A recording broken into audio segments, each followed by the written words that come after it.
발로 뛰는 기자, 탐구하는 기자, 세상의 질문을 마구 던지는 기자, 기자가 본 오늘의 세상, 기자들의 수다. 라이브 기자실을 찾은 오늘의 기자는 KBS 강병수 기자입니다. 안녕하세요. 네, 안녕하세요. 강병수입니다. 네, KBS 강병수. 네. 네. 어느 팀에 계세요? 저는 지금 탐사보도부라는 곳에서 네. 열심히 취재하고 있습니다. 아, 네. 김기아 기자 대신에 기자 대신에 KBS를 대표하는 기자를 보낸다고 했더니 KBS 강병수 기자를 보냈습니다. 자, 오늘 묻힌 뉴스 파헤쳐 주신다면서요? 네, 어떤 맞습니다. 뉴스 준비하셨습니까? 네, 제일 처음 가져온 뉴스는 요 나경원 전 의원에 관련된 의혹. 아유, 반갑다. 오랜만이다. 나경원. 네. 아, 그런가요? 네, 아니 제가 네. 제 개인적으로 뭐 친분이 깊지는 않습니다. 네. 깊지는 않습니다만 서로 고소 고발을 주고받으면서 잘 지내요. 가끔 어떻게 지내요? 이렇게 그 정도면 하는데. 꽤나 깊은 연이신데. 그렇죠. 깊은 네. 인연이요. 근데 그런 사람들이 워낙 많으니까 저는. 네. 자, 나경원 의원 네. 오늘 재판정의 모습을 드러냈죠? 그래서 오늘은 이제 패스트트랙 관련돼서 나온 거고, 네. 제가 가져온 이제 뉴스 기사는 네. 이 자녀 의혹, 예. 자녀 특혜 의혹과 관련된 내용이 주된 겁니다. 자녀 특혜 의혹 계속 얘기는 나오는데 뭐 제자리 걸음이에요. 맞아요. 네. 지금 검찰 수사도 지지부진하고 예. 그런 거를 좀 총망라해서 예. 한번 정리해서 좀 알려드리면 좋지 않을까 해가지고 한번. 정리해 보겠습니다. 강병수 기자 가보겠습니다. 네, 이 가장 큰 의혹은 크게 이제 네 가지로 정리해 볼 수 있는데, 네. 제기한 첫 번째 의혹은 이제 2011년, 2012년을 거쳐서 뉴스타파 보도에서 나왔던 내용입니다. 네. 나 전 의원의 딸이 성신여대 특수교육 대상자 전형의 통과에 이 실용음악과에 입학하면서 이 과정에 부정 입학을 한 정황이 포착됐다. 이런 보도였습니다. 성신여대 특수교육 대상자 전형이란 게 네. 그때 처음 생겼고 네. 나경원 의원 딸이 처음으로 대상자가 됐고 그렇죠. 거기서 면접 받을 때 우리 엄마 나경원이에요 이렇게 얘기했다는 거 그 사건이지 않습니까? 네, 저보다 더 잘 정리를 해주셔서 제가 살짝만 더 붙이면은 그 당시에 이제 지난해 10월이죠. 성신여대가 내부 감사 결과 뭐 의심스러운 정황, 자의적 규정 해석 등 문제점 확인했다 이렇게 말하면서도 불법의 명확한 증거는 발견하기 어려웠다 이런 입장이었었어요. 네. 나 전 의원 역시도 정상적인 절차 거쳐 입학했다. 뭐 해당 언론사에 대해서 재판 1, 2심에서 모두 부정행위라고 명시한 부분 허위 사실로 밝혀졌다 이렇게 이야기를 하고 있지만 어쨌든 의혹이 남아 있기 때문에 수사의 대상이 되고 있다는 거. 이 부분 수사하고 있습니까? 네, 이게 지금 첫 번째로 가져온 의혹이고요. 네, 의혹이고요. 두 번째 의혹은요? 두 번째는 이제 이건 조금 더 알고 계신 분들이 많을 것 같아요. 이 나경원 전 의원의 아들과 관련된 의혹입니다. 아까는 딸, 이번엔 아들입니다. 그렇죠. 의혹이 모두 두 건입니다. 네. 나 전 의원의 아들 김모 씨 같은 경우가 2015년 8월 윤영진 서울대 의대 교수 지도로 이 미국의 굉장히 유명한 의생체공학 컨퍼런스의 발표문 두 건을 게시하는 과정에서 제1저자와 제4저자로 등재가 됩니다. 제1저자, 제4저자. 네. 지난해 조국 장관 딸 문제로 엄청나게 보도됐었는데 네. 여기도 제1저자네요. 그렇죠. 근데 문제는 당시 이 김 씨가 고등학생 신분이었었다는 거죠. 미국에서 고등학교를 다니고 있었습니다. 네. 그래서 이 부분에 대해서 서울대 판단이 올해 6월에 나왔었고 네. 두 건 중 1저자 등록에 대해서는 이 공저자 중 김 씨, 아들 김 씨죠. 김 씨 이상의 기여를 한 사람이 없으므로 제1저자로 표시하는 것이 진실성 위반 행위에 해당한다고 보기 어렵다. 이렇게 밝혔습니다. 서울대 입장인 거죠. 그러니까 김 씨가 가장 큰 기여를 했다는 거예요? 그렇죠. 서울대 입장인 거죠. 서울대 입장에서 그러니까 서울대 판단. 나경원 아들이 최고로 이 논문을 쓰는데 제일 공헌해서 이렇게 지금 입장을 냈다는 거죠. 서울대에서. 네. 1저자로 하는 것이 진실성 위반 행위에 해당하지 않는다. 괜찮다. 이런 입장인 거고. 서울대 진실성이 좀 우습네요. 다만 이제 4저자 등록에 대해선 부당한 저자 표시에 해당한다. 이렇게 입장을 밝히기도 했어요. 1저자는 문제없고 4저자는 문제가 있다. 이렇게 네. 얘기했네요. 네, 이에 대해서 이제 민생경제연구소의 안진걸 수장님께서 그분 저는 모르는데요. 굉장히 시끄러운 사람이 있습니다. 그러신가요? 네. 이 두 건 중 4저자 논문의 경우 예. 논문 저자 등재를 취소해야 한다는 결론을 낸 것으로 확인된다 이렇게 주장하시면서 네. 수사 필요성을 강조했던 거죠. 1저자로 오른 거는 상관없고 서울대에서 그렇게 판명을 했기 때문에 그렇죠. 4저자가 문제 있다면 이거는 등재 취소해야 되는 거 아니냐 이렇게 얘기한 거죠. 해당 문제를 고발했고 네. 그래서 지금 검찰 수사가 이제 진행 중인 거다. 이렇게 좀 정리를 해볼 수 있을 것 같고요. 나경원 전 의원 아들이 예일대를 다니는데 혹시 이 논문이 예일대 입학의 그 중요한 그 입학 과정에서 저작물이었나요? 그렇다고 이제 주장을 하고 있는 거죠. 제가 예일대 관계자가 아니기 때문에 그것까지는 확실히 말씀을 못 드리겠습니다만 이제 고발한 쪽에서는 이게 굉장히 크게 반영이 됐을 거다. 그러니까 명확히 좀 해달라라고 지금 주장을 하고 있는 거죠. 또 다른 의혹도 있어요? 맞습니다. 또 다른 의혹도 가져와 봤는데요. 맞네요. 네. 2013년 평창 동계 스페셜 올림픽을 앞두고 이 나 전 의원이 자신의 보좌관 출신 2명을 조직위원회 직원으로 부당하게 채용했다 이런 의혹인데 문제는 당시 나 원내대표가 조직위원장을 맡고 있었다는 점입니다. 아니 본인이 조직위원장인데 네. 저기 보좌관을 거기다가 채용하면 좀 안 되나요? 그리고 아마 그리고 따님을 딸을 여기에 또 저기 스페셜 동계올림픽에 뭐 네. 어디에 자리에 올려놨었죠? 그렇죠. 예. 그런 문제들이 쭉 있기 때문에 네. 근데 이 부분에 대해서 나경원 의원은 뭐라고 얘기합니까? 나 전 의원 같은 경우는 당시 채용 조건 및 절차는 모두 지방 공무원 인사 지침 또 조직위원회 인사 관리 규정 그러니까 정해진 적법 절차에 따라 이루어진 거다. 문제가 없다. 이런 입장입니다. 네. 아무튼 나경원 의원의 딸이 네. 스페셜 올림픽에 이사로 이름 올렸거든요. 네네. 이사를 올렸는데 이건 특혜 아닌가요? 그 부분에 대해서도 지금 이제 검찰이 들여다보고 수사를 더 진행을 해야 되는 부분인 거죠. 네. 근데 저기 나경원 의원은 문제가 없다고 하고요. 그렇죠. 문제가 없다고 하는 거고. 자, 10번째 고발인 조사를 받았답니다. 안진걸 소장은. 그리고 저기 피고발인 나경원 전 의원은 전혀 수사를 받지 않고 있고요. 그렇죠.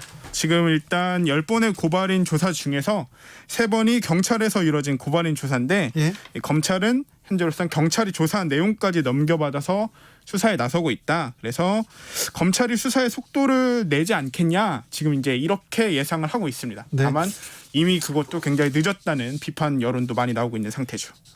사람들은 여론은 네. 조국 장관 자제에 대한 수사와 나경원 전 의원 자제에 대한 수사가 이렇게 왜 다를까? 검찰이 선택적 수사를 하고 있는 거 아닌가 이런 비판 나오고 있어요. 맞습니다. 요 대정부 질문에서도 해당 이야기가 나왔었는데요. 예. 지난 14일이죠. 정청래 더불어민주당 의원이 나 전 의원은 10번 넘게 고발됐다. 왜 수사 안 하고 있냐? 이렇게 지적했더니 추미애 법무부 장관이 사실 선택적 수사가 아니냐 하는 예로 많은 국민에게 질타를 받고 있는 부분이다. 이렇게 대답을 해서 화제가 되기도 했습니다. 네. 또 안 수장 고발을 한 안 수장 역시도 안진걸 수장 역시도 수사가 많이 늦어졌다. 이거는 윤석열 검찰총장이 봐줬다고 볼 수밖에 없다. 이렇게 주장을 하기도 하고 있습니다. 나경원 의원 측에서 네. 예전에 의원이 있을 때 저를 고발한 적이 있었는데 고발을 하면 고발인 조사를 하고 피고발인이 와서 조사를 받아요. 그렇죠. 안진걸 소장이 고발을 했기 때문에 고발인 조사를 하고 그다음 피고발인이 가서 조사를 받는데 그렇죠. 고발인 쪽에 나경원 남편인 김재호 씨가 조사를 안 받아요. 조사를 안 받고 저만 나오라는 거야. 그래가지고 경찰한테 이건 불합리하다. 난 못 받는다. 했어요. 그런데 경찰에서도 검찰에서도 고발인 조사는 안 하고 피고발인인 저만 조사하더라고요. 그래서 굉장히 좀 억울했던 적이 있어요. 그래서 나중에 조사 안 하면 나도 안 가 이렇게 해가지고 버티다가 나중에 갔었는데 조금 나경원 그때는 결국에는 고발인 조사는 안 이루어진 거예요. 나중에 이루어졌어요. 한참 뒤에. 근데 보통은 고발인 조사를 먼저 하는 게 지금 같은 경우도 그래서 고발인 조사를 여러 차례 하고 이게 있는 뭐 거예요. 절차인데 네. 나경원 전 의원은 주변에서 약간 조금 이상한 수사 절차가 진행되는 것 같다는 생각을 저는 해봅니다. 제 경험으로. 자, 다음 묻힌 뉴스로 가보겠습니다. 네, 이 코로나19와 관련된 뉴스도 하나 준비해봤습니다. 예. 유행한 지 벌써 수개월째 돼서 우리 모두 이전에 겪어본 적 없었던 일들을 많이 겪고 있는데요. 그렇죠. 가장 어려운 부분 중에 하나가 교육과 관련된 내용일 것 같아요. 예. 학교에 가지 않고 어떻게든 해야 하는 수업이 학생, 교사, 학부모분들 모두에게 굉장히 큰 실험이 될 것 같은데요. 예. 이렇게 원격 수업이 혼란을 겪을 거다 정도는 그래도 사람들이 많이 예상을 했는데 네. 결과물이 나름 준비한다고 했지만 그 결과물이 너무 허술하다는 지적이 나와서 관련된 내용 하나 준비해봤습니다. 어떤 내용이죠? 이 디지털 교과서 사업과 관련된 내용인데요. 네. 이 사업을 사실 시작한 게 벌써 13년 전인 2007년에 시작을 했어요. 일찍 시작했네요. 그렇죠. 나름 저희가 또 이런 IT 쪽에는 대한민국이 굉장히 앞서 나가잖아요. 그렇죠. 선진국이죠. 네, 일찍 준비를 해서 봤는데 그 당시 교육당국 문서에는 디지털 교과서라는 게 네. PC, 스마트폰으로 아무거나 접속할 수 있고 또 교과마다 콘텐츠가 마련돼서 수업을 하다가 학생들이 토론도 할 수 있고 AR, VR 영상으로 몰입도 할 수 있다. 말만 들으면 굉장히 좋아 보여요. 좋네요. 좋아요. 이거 좋은데 그런데요. 그런데 이 문제가 만듦새가 굉장히 엉망이라서 디지털 교과서의 존재조차 모르는 선생님, 학생들이 많다는 겁니다. 아, 그래요? 네, 이게 어떻게 되는 건지 그 과정을 조금 한번 제가 찾아봤는데요. 예. 이게 일반 서책 교과서를 그대로 PDF로 옮긴 거에 그림이나 사진을 누르면은 이게 1분가량 애니메이션으로 작동되는 굉장히 낮은 수준이라는 거예요. 예. 이게 말로는 정말 막 AR, VR 콘텐츠 이런 걸로 정말 실사같이 구현이 된다고 얘기는 했는데 이게 사실상은 디지털 교과서 페이지를 종이로 인쇄해서 그거를 뭐 스마트폰으로 비추면은 이게 막 구현되는 이런 형태인 거죠. 에헤이, 요새 세상에 그렇죠. 이거는 뭐 계획이라고 볼 수도 없죠. 디지털 교과서 사업이라고 얘기할 수도 없죠. 맞습니다. 이게 요새 학생들도 이건 만들어요. 그냥 그렇죠. 찍어서. 이게 정말 이 모바일 혁신을 온몸으로 겪은 세대가 지금 학생이잖아요. 그렇죠. 너무 쉽게 기기를 사용할 수 있는 거고. 네. 그 세대가 보기에는 이게 너무 뒤떨어진 그렇죠. 방식인 거고. 좀 웃겨요. 그렇죠. 그래서 선생님들이 이거 가지고 수업 못 하겠는데요. 네. 이게 교사들이 고충이 말하는 게 쓰기가 너무 어렵다고 그럽니다. 네. 어떤 게 쓰기가 어렵냐 이렇게 했더니 뭐 페이지가 안 넘어간다, 로그인 자체도 안 된다 하면서 이 디지털 교과서를 쓰면은 1교시 45분 중 20분은 돌아다니면서 애들의 이런 민원 해결하는 데 안 써야 켜져. 합니다. 여기 그렇죠. 안 열려요. 선생님 네, 이거 안 열려요. 다쳤어요. 이런 거 얘기를. 그렇죠. 그래서 못 쓰겠네요. 네, 수업의 반은 거의 다 이런 거 하느라고 쓴다. 제대로 되지 않는다. 사실상 이 사업이. 그때 잘 만들어놨으면 2007년부터 시작했으니까 그때 잘 만들어놨으면 지금 잘 쓸 거 아니에요. 보배처럼. 이거 돈 때문에 만든 것 같아요. 2007년이면 이명박 대통령 시절인데요. 네. 이거 돈 많이 들어갔죠? 돈 예상하신 대로 굉장히 많이 들어갔습니다. 네. 13년간 그 돈 들어간 걸 확인해 봤더니 13년간 577억 원의 예산 투입됐습니다. 겨우 교과서 찍어가지고 올려주고 문 열리는 거 그림 열리는 게 이게 577억이요? 네. 그런데요. 근데 이게 더 문제가 이 코로나 이전에 디지털 교과서를 아예 접한 적이 없었던 교사들이 이 교과서의 존재를 알게 되면서 이게 조금씩 늘어날 거라고 예상은 하지만 이게 사실상 거의 아까 말씀드린 것처럼 제대로 쓰이지 않고 있고 쓰기가 너무 어려운 거잖아요. 네. 그러니까 이게 13년간 나오고 있는 비판이 13년간 제대로 된 미래형 교과서 꾸준히 개발을 했다면 지금 현재 와서 이 코로나19 원격 시대 때 제대로 사용할 수 있지 않았을까 이런 비판이 계속 나오고 있는 거죠. 정말 아깝네요. 네. 아까워요. 577억. 네. 이거 시간과 비용이 모두 아까운. 네, 이거 만들 때 교육부에서는 또 아이고 신개념 사업이라고 하면서 이렇게 말했잖아요. 네. 근데 우리 세금이 아까운 세금이 지금 말만 들어도 너무 아깝네요. 네.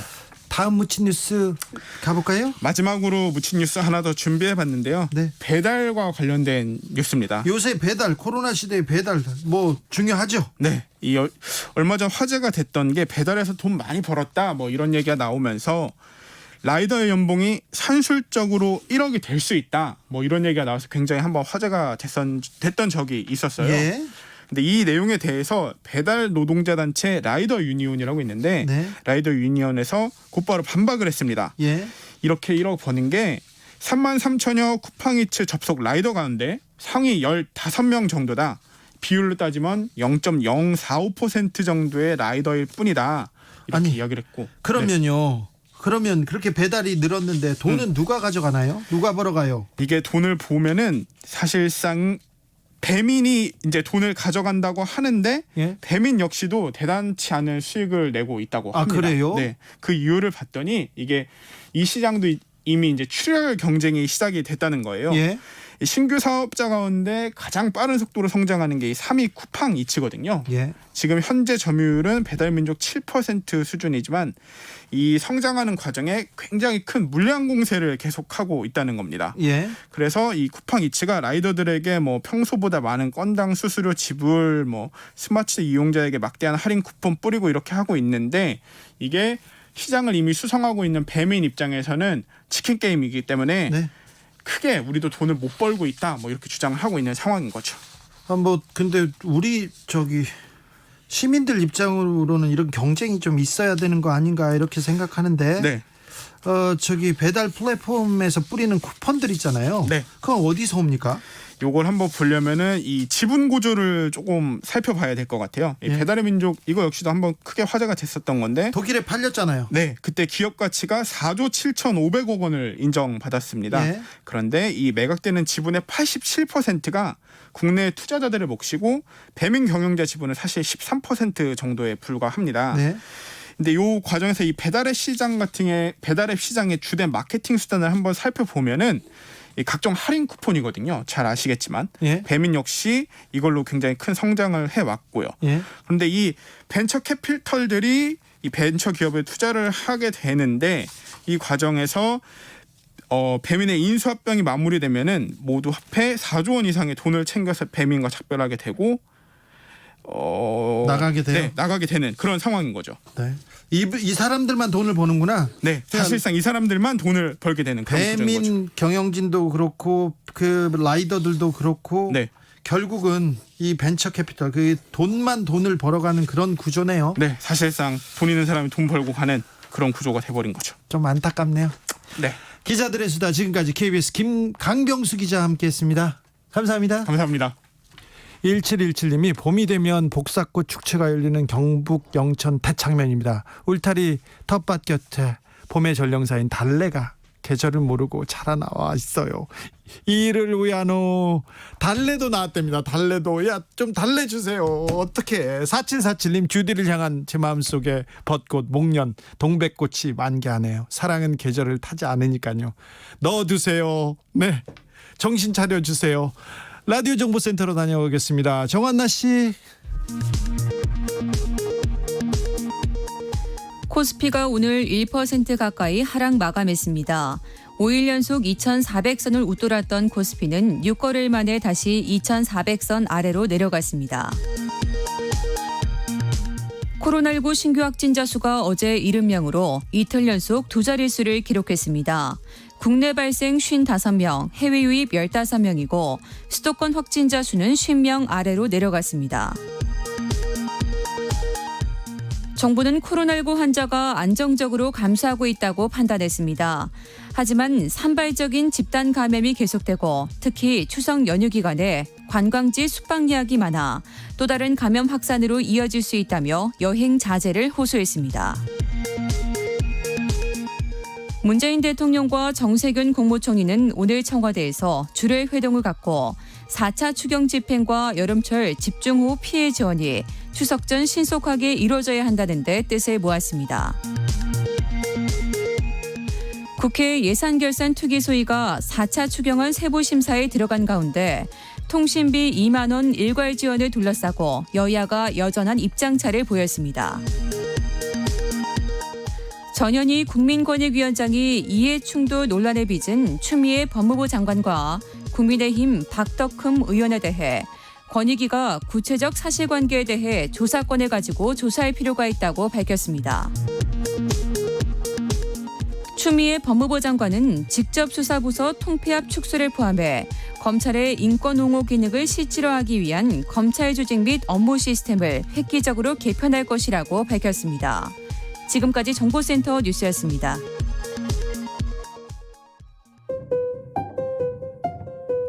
정치 피로, 사건 사고로 인한 피로, 고달픈 일상에서 오는 피로.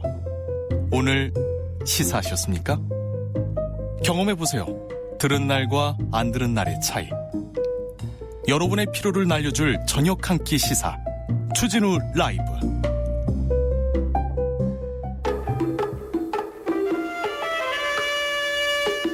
아무리 꼭꼭 숨어도 다 찾아냅니다. 숨은 범인 꼭 집어서 잡아냅니다.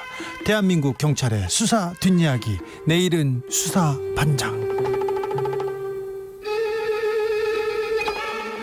경찰청 수사국 수사구조개혁단 김민지 경감 어서 오세요. 안녕하세요. 주말 잘 보내셨어요? 네, 잘 보냈습니다. 뭐 하셨어요? 코로나가 극상이라서 집에서 쉬었습니다. 집에서만 있었어요? 회사도 잠깐 가고요. 회사에 일이 나와서. 많아가지고. 아, 주말에도 일해요? 요즘 지금 너무 중대한 사활이 걸린 일들이 많아가지고요. 어떤 지금 일이요? 오늘 또 말씀을 좀 드리려고 왔어요. 예. 어떤 일이요? 입법 예고에 대해서 예전에 한번 말씀을 드렸는데 오, 네. 형사소송법 검찰청법이 수사권 조정을 검찰 개혁을 위한 법 개정이 올 초에 됐잖아요. 거기에 대한 그 얘기를 조금 해보고 싶은데 오늘 대통령도 권력구조 개혁에 대해서 권력기관 개혁에 대해서 얘기를 했어요. 근데 예. 검찰의 그 권한을 좀 내려놓겠다. 그리고 검찰과 경찰을 동등하게 하겠다. 이런 계속 입법 예고가 있었어요. 근데 왜 경찰에서 이 내용에 대해서 환영해야 될 텐데 왜 반대하죠? 수갑 반납 퍼포먼스도 온라인에서 있었어요. 예, 그 내용에 대해서 반대하는 것이 아니라 그 내용이 잘 이루어지지 않았다고 생각하는 겁니다. 아, 그래요? 어떤 내용이냐면 예? 형소법하고 검찰청법이 일부분이 개정이 됐어요. 예. 검찰 개혁과 수사권, 수사 구조 개혁을 향한 움직임이었죠. 네. 근데 거기에 대해서 지금 논의되는 것은 하위 법령, 그러니까 형소법보다 이제 우리가 준칙으로서 정하는 우리의 규칙, 대통령령 하위 규칙이 또 업무상, 실무상은 더 중요합니다. 네. 근데 그 규칙이 독소 조항이 많아요. 예. 그래서 입법 예고가 얼마간 됐었고, 그리고 거기에 대해서 의견 수렴 절차도 거쳤는데, 예전에 말씀 한번 드렸던 그 독소 조항 일부분만 말씀드리면 이 대통령령이 검찰과 경찰의 수사의 준칙을 정한 건데 그 주관을 법무부에서 합니다. 예. 근데 양 기관의 업무 분장을 정한 것이라면 양 기관의 공동 주관이 돼야 되잖아요. 네. 그 목소리를 계속 나왔었는데 입법 예고 기간에도 계속 나왔었고요. 네. 그래서 그 수갑 퍼포먼스 얘기를 하셨는데 제일 처음에 시작된 게 저희 경찰청 내부망에서 네. 피켓 릴레이가 먼저 시작이 됐습니다. 예. 네, 수사권 조정, 검찰 개혁 잘 이루어져야 된다는 피켓 릴레이에서 이제 시작이 돼서 온라인 퍼포먼스가 수갑 반납 운동이 먼저 있었던 게 아니고 토론회장에서 대국민 토론회가 있었어요. 수사권 조정에 대한. 그건 별로 관심이 없어요. 앞에서 수갑 반납 퍼포먼스가 열렸습니다. 네. 실제로. 알았어. 퍼포먼스가 열렸어. 근데 뭐가 그렇게 자 법무부 단독 주관으로 자 검경 수사권에서 수사 준칙 그러니까 수사 검찰하고 경찰하고 무슨 충돌이 있거나 갈등이 있었을 때 그걸 법무부에서 단독 주관하게 되면 결국은 검사들이 이걸 정하게 된다. 그 얘기고 예, 그것 얘기잖아요. 때문에 지금 현재 문제가 뭐냐면 네. 원래 입법 예고가 뭐냐면 입법 절차 중에서 민주적인 절차 의견을 수렴하겠다. 네. 다 들어서 수렴해서 모두 한데 모인 의견을 적용을 하겠다라는 게 입법 예고 절차의 의미잖아요. 그랬는데. 그래서 보통은 이렇게 여러 가지 쟁점이 있는 법안은 예고 기간 중에 공청회 토론회가 있어요. 네. 있는 게 통상적인 게 주로 그렇죠. 없잖아요. 네. 왜 없을까요? 왜 없죠? 이 법령의 주관은 법무부이고요. 예. 이제 여기 주관을 하는 부처에서 공청회나 토론회를 이제 주체가 돼서 진행을 하는 게 통상적이죠. 예. 그런데 지금 입법 예고 기간에는 공청회나 토론회가 한 번도 없었습니다. 근데 이게 뭐가 문제냐면 이게 검찰이나 경찰이나 당사자라고 볼 만한 기관들만 반박을 하는 게 아니고요. 민주사회를 위한 변호사 모임, 네. 참여연대, 각계 각층과 시민단체 그리고 학계들에서도 비슷한 수정 촉구 의견을 내고 있어요. 있습니다. 네, 있습니다. 굉장히 요즘 활발하게 내고 있고 그리고 입법예고기간에 국민참여입법센터에 의견 제출된 것이 9,482개입니다. 약 10,000건이죠. 그걸 공개된 의견을 읽어볼 수가 있는데 제가 하루 시간을 내가지고 그 의견을 다 읽어봤습니다. 아, 읽으셨어요? 예, 다 읽어봤어요. 그거를 예, 다 읽어봤는데 일부 내용이 한 명이 중복해서 올린 글을 제외하고는 그런 허수를 제외하고는 이 법이 수정되어야 된다는 의견이 굉장히 많았습니다. 네. 그렇기 때문에 그 수정 촉구 의견을 반영이 되는 것이 마땅하고 적어도 논의가 필요하다고 생각이 되고요. 지금 대한민국 화두가요. 공정하고 투명한 기회보장이에요. 그렇기 때문에 이 제도 취지에 비해서 공식적인 논의 절차, 국민에 대한 설명 이런 게 필요하다고 생각이 됩니다. 네. 그래서 지금 국민청원도 한 시민분이 올려주셨어요. 올려주셨는데 지난주에 19일 날 올렸는데 현재 4일 차거든요. 몇 명 동의하셨는지 아세요? 3만 명이 동의를 했습니다. 경찰들 다 간 거 아니에요? 아, 경찰들만 갔을까요? 시민이 올렸는데. 시민들도 지금 많이 이 부분에 대해서 좀 문제 제기를 하고 있는데 나중에 어떤 법무장관이 오느냐에 따라서 이거 굉장히 좀 독소 조항이 될 수 있는 가능성이 있다. 그걸 우려하는 거지 않습니까? 그렇죠. 경찰도 참여연대도 민변도. 예, 특히 검찰 개혁을 하는 취지가 이제 권한 이제 수사 개시를 좀 축소하자, 직접 수사 축소하자, 폐해가 많았다 이런 부분이 컸는데 지금 대통령령으로는 압수영장 받으면 수사 무한정 할 수 있고 검찰청법에 규정하지 않은 범죄도 검사가 수사할 수 있고 이런 법에 내용이 구멍이 좀 많습니다. 예. 많습니다. 빈터님 수사권 조정 관련한 세부사항 진행 궁금했었습니다. 이거 김민지 경감 팬이거나 아니면 주변 사람 같아요. 네. 아무튼 이 부분에 대해서는 논의가 좀 계속돼야 되는데 지금 추미애 장관 과 법무부에서 이런 걸 얘기를 해야 되는데 지금 추미애 장관 아들 문제에 지금 언론과 여론이 계속 가서 이게 두들기고 있는 상황이어서 이런 중요한 점이 지금 언론에 노출되지 않고 있습니다. 그래서 걱정입니다. 9373님 경찰도 개혁 대상 아닌가요? 개혁 대상 맞지요. 그 누구도 개혁 대상이 맞습니다. 맞습니다. 제가 조금 전에 밖에 대기를 하면서도 잠깐 얘기 나눈 부분인데 맞습니다. 지금 이게 검찰만 개혁하자 하나의 권한을 빼자 이게 아닙니다. 네. 견제와 균형 이 권한을 분배를 해서 민주적인 절차를 만들자 제도를 만들자 이런 거기 때문에 경찰도 개혁 대상 맞고 개선돼야 될 부분은 기관마다 개선이 돼야 되는 부분이 맞습니다. 그래요? 자, 또 다른 얘기로 좀 넘어가 보겠습니다. 네. 오늘은 어떤 얘기? 오늘은 좀 재밌는 얘기. 그래요. 자, 가봅시다. 하려고 왔는데요. 예. 강력범죄가 벌어진 경우에 피해자를 체포하려고 할 때 네. 범죄자가 대항하는 경우가 있지 않습니까? 거의 대항하죠. 거의 대부분은 아니에요. 사기 범죄나 이런 화이트 칼라 범죄를 저지른 분들은 의외로 추적을 해서 이제 특정을 해서 딱 이름을 부르면 그렇게 대응을 많이는 안 하세요. 네네. 근데 보면은 이제 강력범죄나 이제 인질범 이런 부분들 있잖아요. 인질 그렇죠. 범죄를 저지른 마약, 분들. 폭력, 강력 이런 데는 예. 좀 그렇죠. 그래서 심리 협상 기법이 예. 어떤 게 있는지 좀 얘기를 나누려고 하는데 최근에 남양주에서 30대 남성이 대낮에 여성을 남치해서 차에 태워다니면서 가족한테 돈을 요구를 했어요. 인질극을 벌였다고요? 예. 요새 근데 세상인데요? 대낮에 예. 그렇죠. 요새 세상에 그 차 하나 특정이 되면요. 수도권에서 차가 특정이 됐다는 거는 금방 잡힌다는 얘기거든요. CCTV가 많이 있잖아요. 그래서 그렇죠. 어느 동네를 언제 지나갔다는 걸 금방 알지 않습니까? 금방 알 수 있습니다. 그렇기 네. 때문에 가족분이 두려워하지 않고 경찰에 빨리 신고해 준 게 굉장히 큰 도움이었고 자, 신고했을 때 어떻게 잡았어요? 남양주에서 이제 추적을 해서 잡았죠. 네. 차량이 특정이 됐으니까. 근데 가해자가 흉기를 들고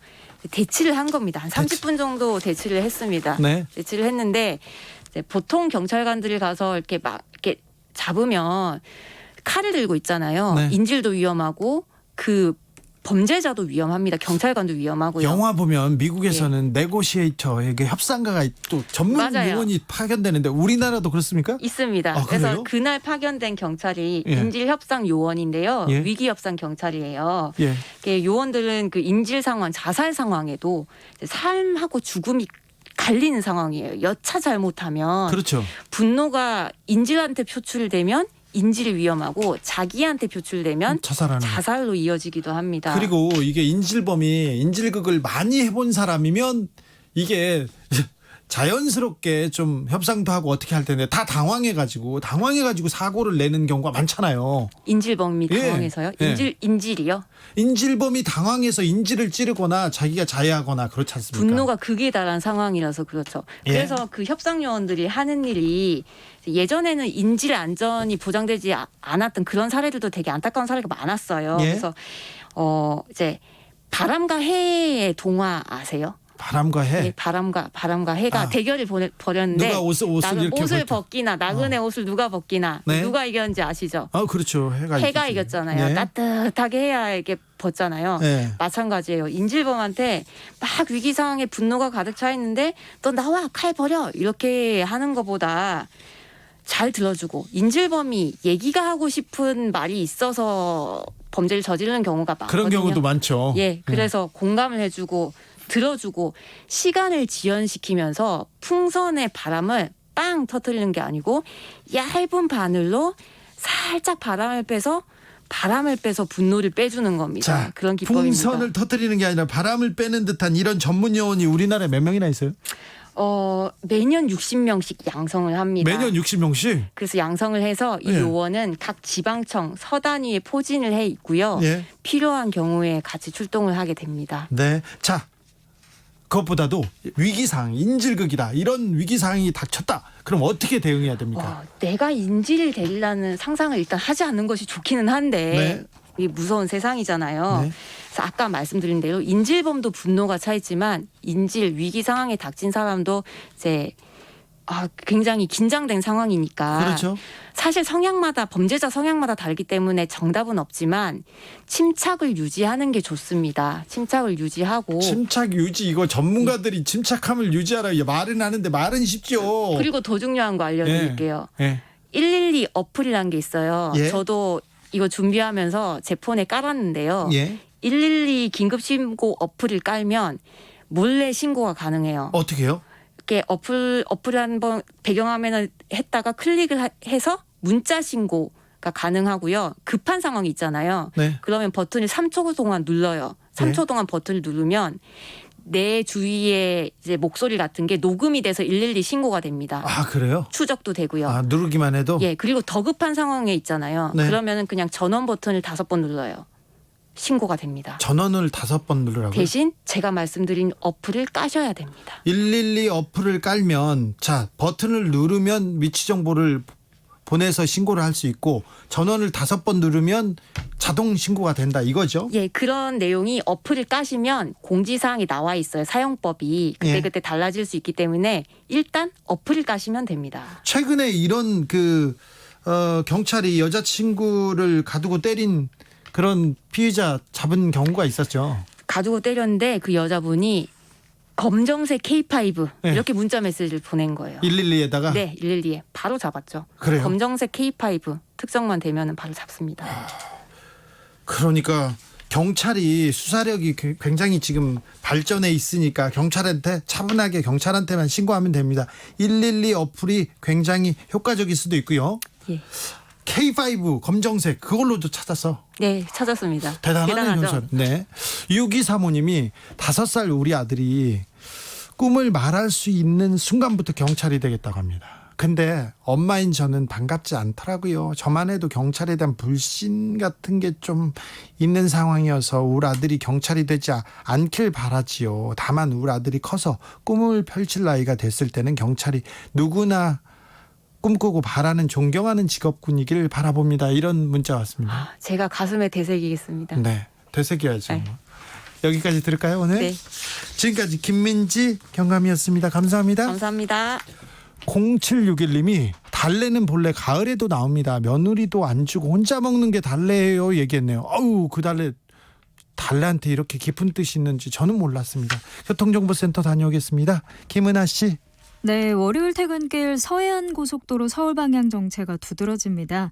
서평택 분기점에서 난 사고는 정리가 됐지만 서평택 분기점 부근부터 화성휴게소 부근까지 14km 구간에서 정체가 더 심해졌고요.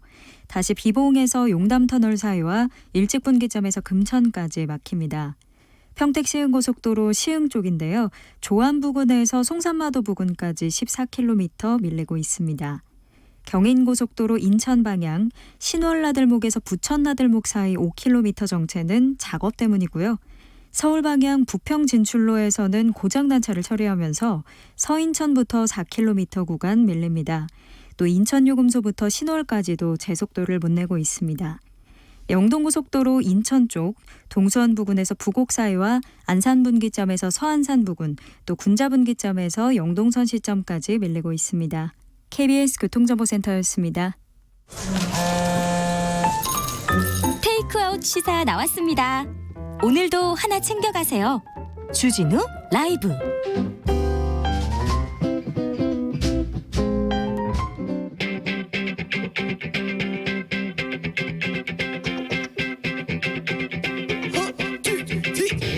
국회에 할 말 있습니까? 국회의원한테 민원 넣고 싶으세요? 그렇다면 잘 오셨습니다. 21대 국회 으뜸 친절왕 박주민과 함께하는 주민센터.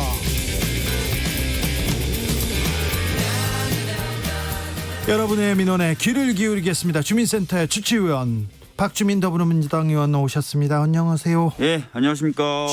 주말 어떻게 보내셨어요? 주말 이틀 동안 내내 아이 봤습니다. 아, 이번에는 네. 그동안 집에 아이 못 봤으니까 좀 봐야지. 아이 오랜만에 이제 풀로 봤는데요. 네. 굉장히 이제 즐거우면서도 힘들고 네. 그래서 짝꿍한테 미안하고 짝꿍이 그동안 가졌었던 감정이나 이런 것들을 많이 이해하게 됐습니다. 아, 그래요? 예. 이틀 만에 이해할 수 있잖아. 더 봐야죠. 아, 자, 애가 말을 하기 시작했어요? 예, 말 제법 합니다. 그래요? 뭐라고 그래요, 아빠한테? 뭐 아침에 일어나서는 당연히 뭐 물이나 밥 달라는 말도 하고요. 예? 뭐 자기 이제 그 호불호 같은 것도 표하더라고요. 뭐 그래요? 뭐는 좋고 뭐는 싫고 뭐 이런 거. 싫어 얘기하고 예, 그렇습니다. 질문을 많이 하더라고. 이게 뭐야? 저게 뭐야? 뭐 이런 거요. 오호, 그렇군요.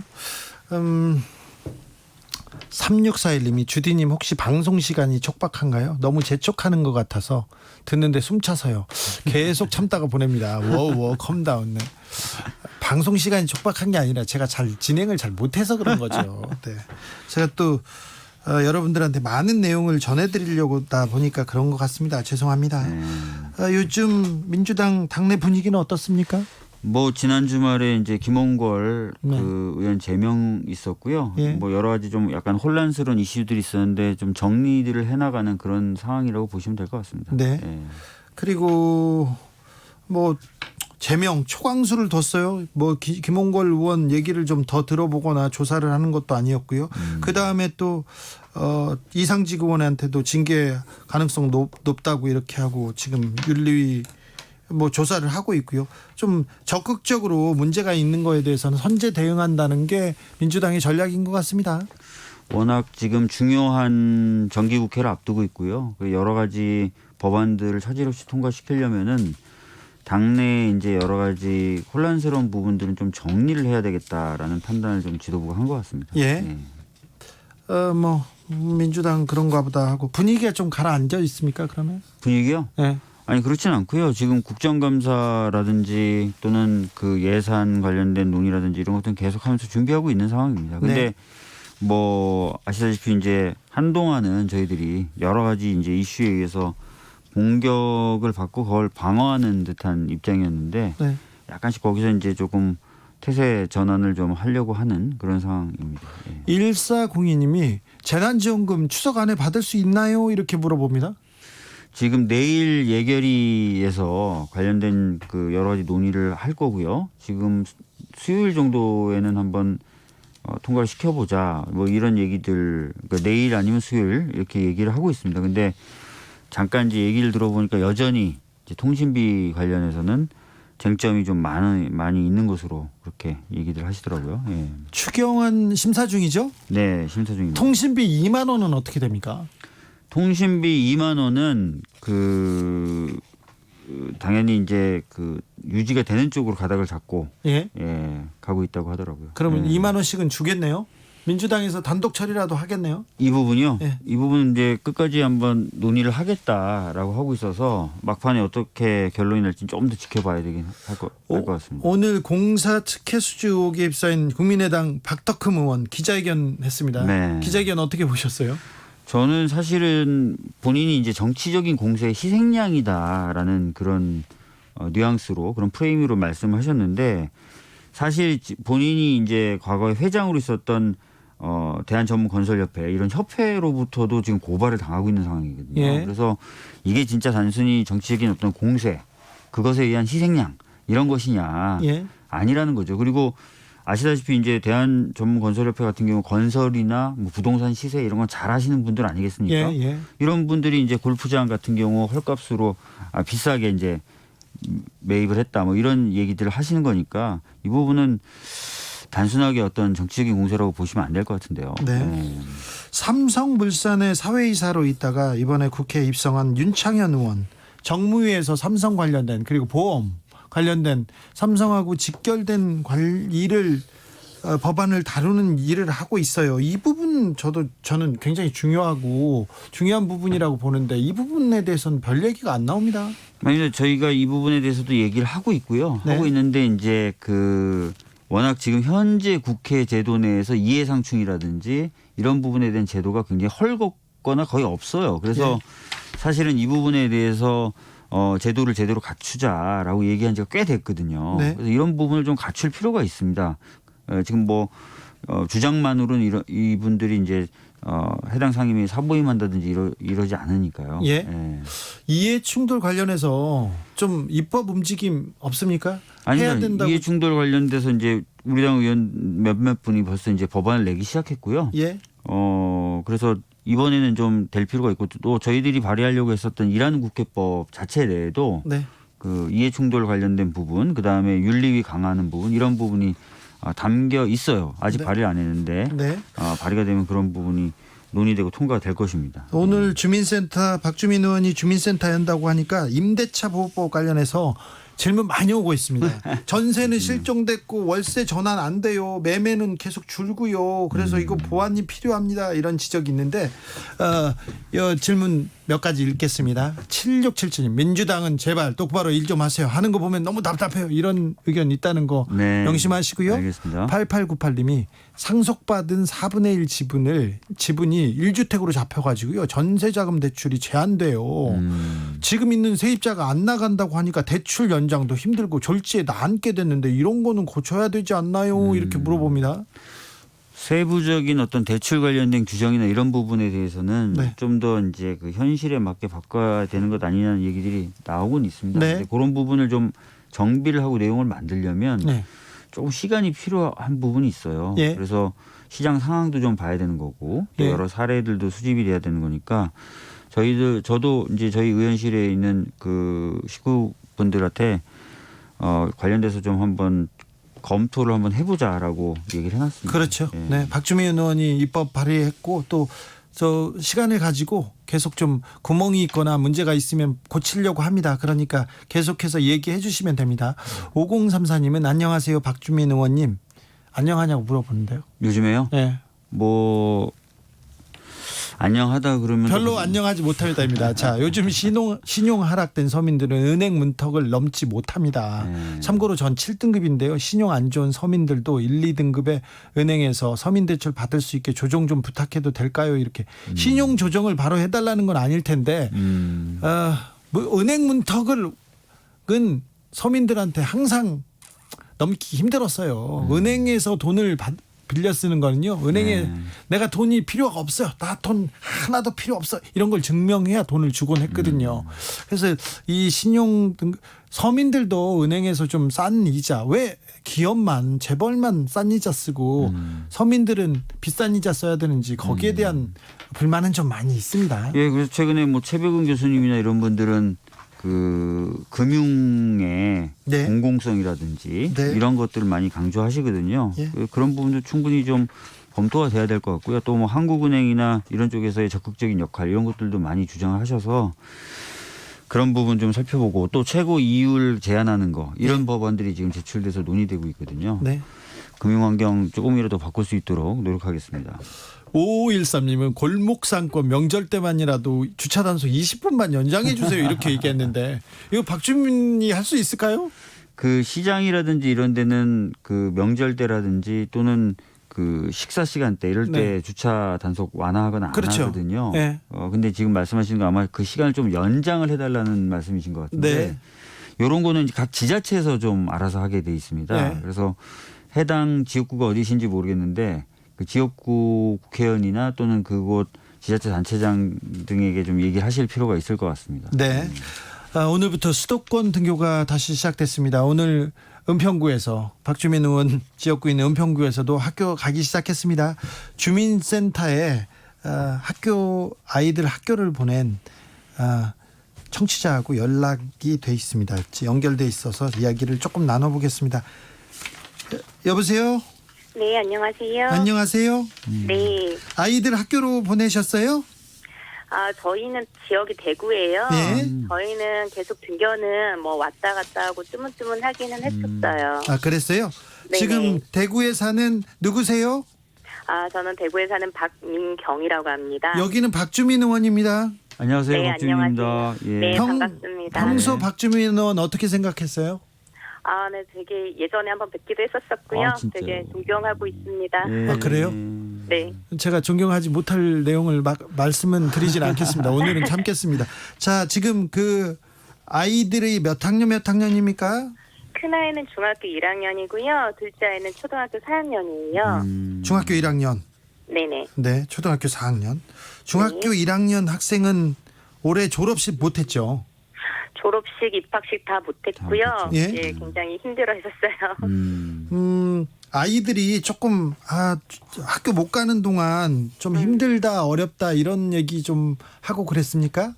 저는 굉장히 좀 놀랐던 게 큰아이가 이제 좀 사춘기 들어가고 이럴 때라서 그런지 모르겠는데 어느 날은 저한테 와서 엄마 나 지금 되게 불안한 것 같아 이런 얘기를 하더라고요. 아이가. 예, 엄마 나 좀 불안해 이렇게 약간 울먹울먹 하는데 저도 되게 많이 놀랐어요. 예. 이게 뭔가 학교도 제대로 가지 못하고 자기가 이렇게 학교 생활을 하는 게 과연 이제 뭔가 피해가 있지 않을까 이게 과연 맞나라는 그런 생각을 했던 것 같아요. 네. 이렇게 이제 코로나 우울증이 아이들에게 이렇게 좀 나타나는 거 아닌가라는 좀 걱정도 들고 좀 그랬어요. 엄마도 아이들을 이렇게 데리고 있어야 되니까 좀 불안한 점이 많죠. 네, 우선은 뭐 사실은 저는 그런 게 이게 보통 이제 언론에서 나오는 거는 아이들 왜 학습이 떨어진다 이런 얘기를 좀 많이 하는데 예. 저는 어떤 생각이 드냐면 이게 아이들이 교육받을 권리가 너무 과도하게 이렇게 제한당하는 것 같은 생각이 드는데 이게 그런 공부하는 것뿐만 아니라 우리가 학교 가서 해야 되는 것들이 많잖아요. 그렇죠. 친구들하고 사귀고 네. 놀면서 사회성도 키워야 되고요. 그리고 예절도 챙겨야 되고요. 현장 학습이나 방과후 활동 이런 것들이 굉장히 중요한데 지금 너무 이런 것들까지도 너무 많이 제한당하고 있으니까 이 아이들이 그 나이 때 경험해야 될 것들을 못하는 게 저는 되게 마음이 아픈 것 같아요. 박주민 의원님 어떻게 생각하세요? 요즘 아이들 보면은 항상 마스크를 쓰고 있거든요. 네. 저희 이제 아이도 마스크를 쓰고 다니고. 그 얘기도? 예, 그 얘기도. 그다음에 해외여행 같은 게 예전 같지 못할 못 것이 가죠. 앞으로도. 네, 이런 여행도 얘기 못 가고요. 있고, 해외여행뿐만 아니라 뭐 국내 여행도 그렇고요. 네. 그래서 정말 아이들이 다양하게 경험을 해보고 커야 되는데 그런 것들이 전반적으로 좀 제약을 받으면서 크는 세대가 되지 않을까라는 걱정이 들죠. 예. 현재 대구 중학생들은 중학교 아이는 매일 등교하는 건 아니죠? 이게 저희는 대구는 코로나를 좀 일찍 심하게 겪었잖아요. 예. 그럼 이제 뭐 저희는 너무 들쭉날쭉이었어요. 안 가다가 또 이제 잠잠해져서 저희가 영명이 계속 됐었어요. 대구 지역이. 예. 그러면서 일주일 정도는 전체 등교도 한번 하기도 했었어요. 예. 근데 이제 수도권이 확산되면서 또 홀짝제로 하다가 이제는 뭐 또 작은 아이 같은 경우는 3분의 2 등교가 됐어요.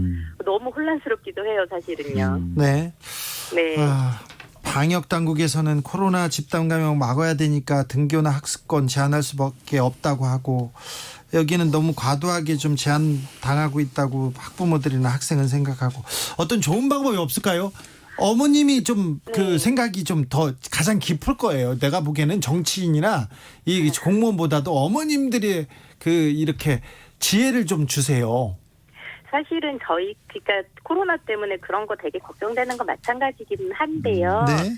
지금 저희는 그래요. 이게 제 생각에는 너무 이게 교육 당국이 방역 중심으로 등교, 미등교로만 정책이 좀 머물러 있는 것 같아요. 네. 이게 어차피 지금 이게 저희가 장기화를 예상하고 있는 상황인데 이게 온라인 수업만 밖에는 대책이 없는 상황인 그런 느낌이 저는 들어서 좀 아이들을 위해서 이게 장기화가 되니까 다른 대책이 좀 마련되면 어떨까 그런 걸 좀 적극적으로 정부에서 좀 고민해봐 주셨으면 좋겠거든요. 네. 예, 저는 좀 그렇습니다. 왜냐하면 어른들 있잖아요. 왜 소상공인 지원이라든지 이런 것들은 지금 진행이 되고 있잖아요. 정책적으로요. 네. 근데 어른들은 자기 목소리를 낼 수 있지만 사실 아이들은 자기 목소리를 낼 수가 없는데 네. 좀 아이들의 목소리를 먼저 좀 귀 기울여 좀 들어주고 좀 교육부가 좀 적극적으로 이런 교육 정책을 이제는 좀 더 고민해봐야 될 것 같은 생각이 들어요. 아, 예. 네. 명쾌하신 얘기인데요. 청취자 한 분께서 그런데 왜 대구 사투리가 없어요? 짜고 치는 거 아니에요? 이렇게 왔습니다. 지금 저도 좀 약간 의심이 되는데 너무 어머님께서 말씀을 잘해가지고요. 이건 아나운서나 아니면 어디서 누가 보낸 것 같다 이런 생각도 합니다. 죄송한데 제가 지금 하고 있는 일이 업이 그래서 지금 대구에 지금 한 4년째 살고 있는데 네. 서울에서 살다가 내려와서 그래요. 아, 그렇습니까? 자, 마지막으로 박주민 의원한테 남기고 싶은 말씀 있습니까? 네, 지금 의원님 너무 많이 이렇게 활동하고 계시는데 좀 저는 이런 부분에 있어서 좀 글쎄요 이제 이게 정당인으로서 하셔야 될 것에 대한 한계는 분명히 존재한다고 생각을 하는데요. 네. 그런 부분에 있어서 뭐 입법까지 가기는 힘들겠지만 국정감사나 이제 특히 이제 정기국회나 임시국회에서 이런 것들에 대해서 의견을 좀 많이 잘 부처에 잘 진짜 좀 제안을 해주셨으면 좋겠다 그런 의견을 드립니다. 알겠습니다. 최근에 그 학급당 인원수를 좀 줄이는 네. 그런 법 등 그러니까 코로나 19뿐만 아니라 또 다른 감염병 그 팬데믹이 있을 수 있잖아요. 그래서 학급당 인원수를 줄인다든지 오히려 공격적으로 학교에 방역 관련된 설비를 증축하거나 확충한다든지 이런 얘기들이 나오고 있어요. 예. 네네. 이런 부분은 이제 시간이 좀 걸리고 투자하기 위한 재원, 그다음에 학급당 인원수 감축 같은 경우에는 교사들의 숫자도 좀 늘어나야 되거든요. 그래서 얘기는 지금 시작됐는데 이제 이런 부분을 잘 좀 방향을 잡아서 가야 될 것 같습니다. 예. 어머님, 네. 주진우 라이브에 또 바라는 말씀 있으면 하십시오. 예. 저 늘 퇴근길에 너무 재밌게 듣고 있어서 더 바라는 건 없고요. 네. 약간 오해가 제가 아침에 이제 조금 이런 쪽에 방송이 조금 이제 약간 하고 있어서 목소리가 그런 거 절대 따고 치는 거 아니고요. 네, 그냥 한 말이에요. 저는 무슨 학부모가 뭘 짜요. 맞습니다. 네, 네. 알겠습니다. 오늘 말씀 감사합니다. 네, 고맙습니다. 네, 힘내세요. 네. 최영우 님이 박주민 의원님 자꾸 학교 관련된 일은 건 아닌데 사법농단 특별재판부 법안 안 될까요? 이렇게. 사법농단 이제 특별재판부 관련돼서는 사법농단 관련돼서 기소된 분들이 이미 재판을 받고 1심이 끝나고 어떤 분들은 2심이 끝난 경우도 있어서 그렇죠.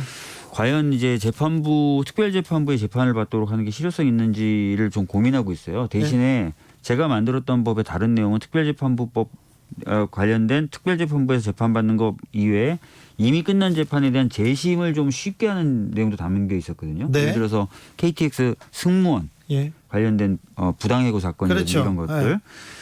그래서 그 부분만 좀 따로 별도로 발의를 좀 해야 되지 않겠느냐라고 생각을 해서 검토하고 있습니다. 예. 여기까지 들을까요? 주민센터의 박주민 더불어민주당 의원 함께했습니다. 오늘도 고생 많으셨어요. 네, 감사합니다. 일렉트릭 라이트 오케스트라의 미스터 블루 스카이 들으면서 오늘 주진우 라이브 마무리하겠습니다. 저는 내일 오후 5시 5분에 돌아오겠습니다. 지금까지 주진우였습니다.